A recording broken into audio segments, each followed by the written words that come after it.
வித்தியாசமான கதையை தேர்ந்தெடுத்து தனது நடிப்பின் திறமையின் மூலம் அனைவரின் மனதிலும் இடம்பெற்றவர் அருள்நிதி. இப்போ அவர் ஒரு திகில் படத்துல நடிக்கிறாராம். அது என்ன படம்னு பார்த்துடலாம்.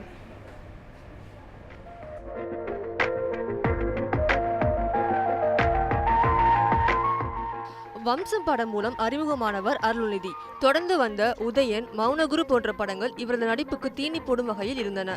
அடுத்ததாக இவர் நடிப்பில் தகராறு காமெடி கலந்த ஆக்ஷன் படமாக வெளிவந்தது. இவங்க பண்றது பூரா பகல் கொள்ளையா?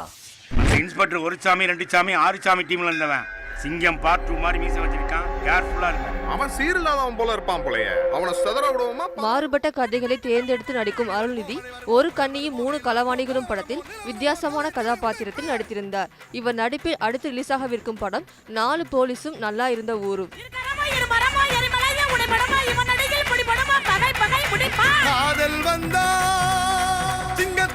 அடுத்ததாக டிமாண்டி காலனி என்ற படத்தில் நடிக்கிறார் அருள்நிதி. சென்னை ஆழ்வார்பேட்டில் இருக்கும் டிமாண்டி காலனியின் பெயரில் உருவாகும் இப்படம் திகில் படமாக உருவாகிறதாம். ஸ்ரீ தேனாண்டா ஃபிலிம் சார்பில் ராதா ராமநாராயண் தயாரிக்க ஆர் விஜய் ஞானமுத்து படத்தை இயக்குகிறார்.